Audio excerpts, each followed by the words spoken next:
Our next guest is an Emmy-nominated actor and comedian you know from Would It Kill You to Laugh, The After Party, and Search Party, as well as the film Eternity. He's performing in What We Did Before Our Moth Days at the Greenwich House Theater in New York. Please welcome back to the show our friend John Early, everybody.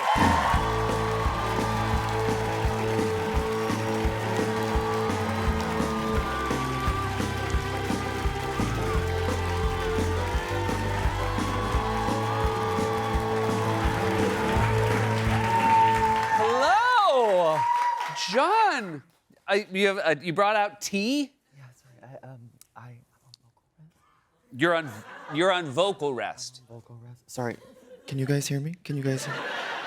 So I'm starring in a play off Broadway right now, and Is this better? No. Okay. Got it. So I'm starring in a play, and it requires a lot of my voice. And so, if you guys don't mind, I need to protect my voice by speaking at this volume. Let me finish, Seth. I don't want to damage my vocal cords any more than I'm doing right now on your little show. You know what I mean? This actually even seems too harsh. So if you guys don't mind, I'm gonna bring it down here. Is that cool if I bring it down here? First question. First question. First question. I can ask the first question. Shoot. Sure. Shoot. Go. You're sure? You're not? Okay, so I guess my question is, when we booked you, were you aware you'd be on vocal rest? No. Imagine my shock. When I realized I had to be on vocal rest. Yeah. It's such a bummer. My God. Can I ask a question? Is it, I'll stop. Oh, wait, no. No, you can stop. Okay. Did you, is it true they made you get the mustache for the part? Yes. Okay. I grew this mustache. Wallace Shawn is the playwright, and he asked me, the great Wallace Shawn, he asked me to grow this mustache out for the character of Tim. Yeah. And, you know, with every passing day of this process, I've really realized there's almost nothing I wouldn't do for Wallace Shawn. Yes. I would do anything for Wallace Shawn. And he's my hero. I love him.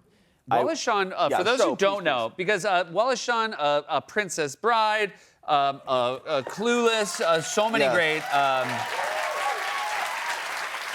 He's incredible. Young Sheldon. Yes. And Wallace Shawn is one of those people. He means so much to me. I mean, I feel like Princess Bride was my great introduction to Wallace Shawn. Yeah. Was that yours as well?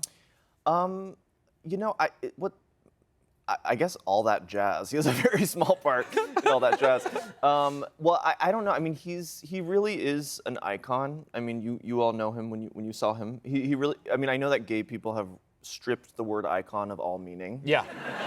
But like before. And by the way, I can say that. Okay. But like but in the old sense of the word icon, he truly is an icon, and he's almost like public domain in a way. Like he's so meaningful to so many people, and I've had the great. I'll put this down because it was a prop. That's the kind of actor you are since you've been in this play. Exactly. Yeah. I've had the great honor of walking with him to and from rehearsals in New York, and I've seen people almost get in car accidents. Yeah. Trying to like express their love. I've seen people like banging from the inside of restaurants, banging on the windows as we're walking by.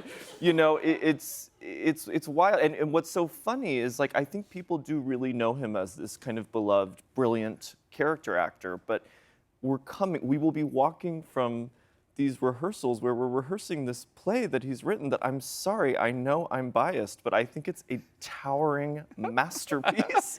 I think it's like a great American play. I'm sorry. I don't know. I don't think a lot of people know that Wallace Shawn has been making like somewhat avant-garde theater since the 70s. Yeah. Yeah. Well, I imagine that's why there's so much window banging on, on Broadway. Like that is like the peak awareness of Wallace Shawn. Yes. Now I actually want this back. I'm sorry. Okay, that's fine. So now it's practical. It's not a prop anymore. Yeah. Sorry.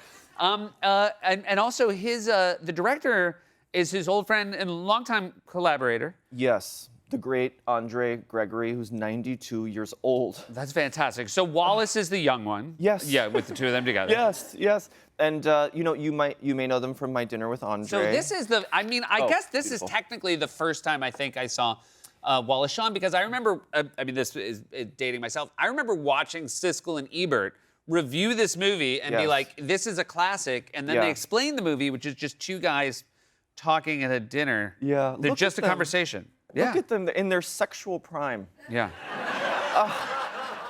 Was this a movie? Are you familiar with the movie My Dinner with Andre, or were you? Well, yes. I pretended to have seen it for years. Okay. It's like, it's one of the, I pretended to have seen it for men. You know, I would go, they would say, have you seen My Dinner with Andre? Yes.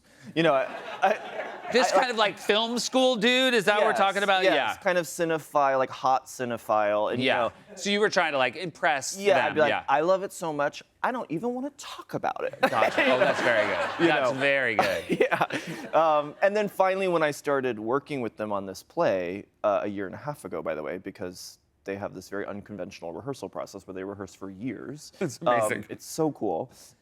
When I started working with them, I kind of sneakily finally watched the movie, and I was like totally blown away. And in fact, a lot of you, I'm assuming, are visiting New York maybe for the first time. Really? Okay, I was you once. And I remember smelling the hot piss on the ground and being like, I'm home. Yeah. You know? And when you go back to your hometowns, I really recommend My Dinner with Andre, Vanya on 42nd Street. These are movies that Wally and Andre made together that are like quintessential New York movies. They will help you nurse your longing for the city when you go back. Okay. Now, has this ever happened? I mean, I'm wondering what happened when you actually, so you snuck and watched it. Yeah. You loved it. Yes. Now you're working with guys and you can't talk about it in a way that reveals that you finally just saw it. No, that was completely what happened. Yeah. I've had to kind of just, I've literally, I think I've even pretended around like, oh, what was that part? You know, like, Yeah. as if I had seen it years ago, you know. I once lied to an actor and said I saw their new movie and loved it before I'd seen it. Yeah. Now, I was confident based on what I heard that I would love it. Right. Then I saw it and loved it, and the next time I saw him, I'm God. like, I lied to you. I have seen it now. And the way I said I loved Yeah. it is not big enough for how much I actually love it. Well, I'm always so curious if you feel a responsibility when guests come on the show to see the movie they did. I try if I think I'm gonna love it. Okay. You know what I mean? But then what do you do conversationally if you absolutely didn't see it? I say I can't wait to see it. Brilliant. Yeah. The best Yeah, yeah, in yeah. the business. Yeah, That's yeah, yeah. crazy. Right. By the way, Well, yeah. by the way, they were like seals. They were told to applaud. Yeah. Wait, I do want to go back. Are there other movies over the years that you lied about having seen for the purposes of impressing? Like Apocalypse Now. Yeah. Which, by the way, I'm dying to see. Still haven't. Still have not seen it. What do you think it's about? Friendship. Yeah. In a way. Yeah. In a way. Any others? I feel like this is not one that I think people would typically lie about, but this is definitely one that I have lied about, like recently with Cider House Rules. Yeah.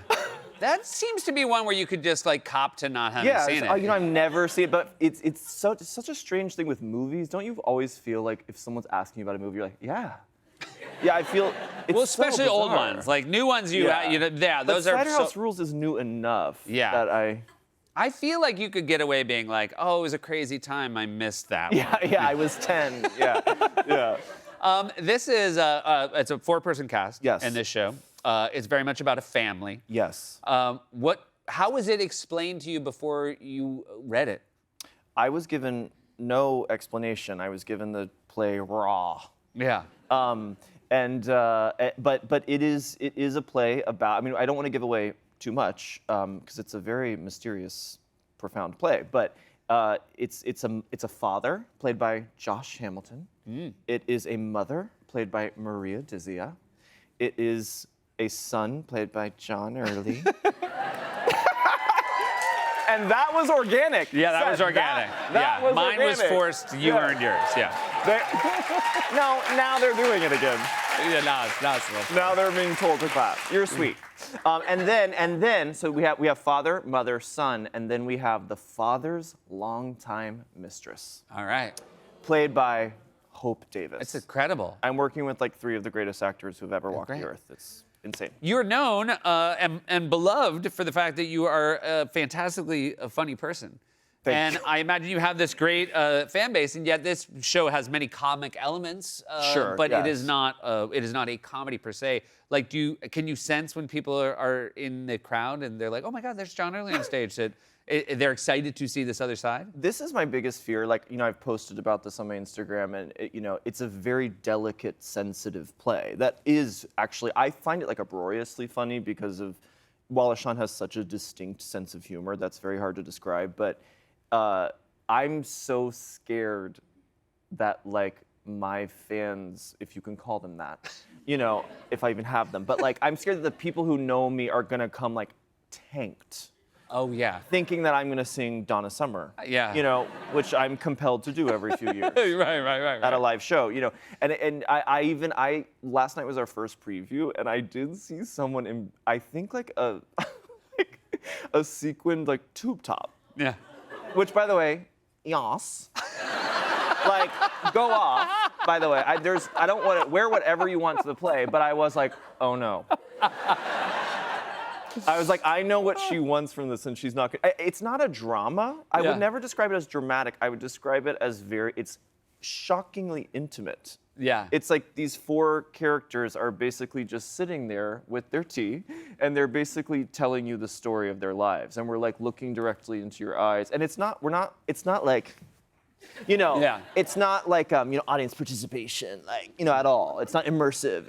It's like just very it's very confessional, very intimate. It's like you're like a fly on the wall in someone's therapy session. It's really special. And It there's also must- full penetrative, unsimulated sex. Wow. Yeah, On stage or just right off? both. Just kidding. I just wanted you to come see it. I'm very excited to see it myself. Thank you. And it's great to have you here. Thank you I so much, love John. seeing you. Congratulations. Thank you.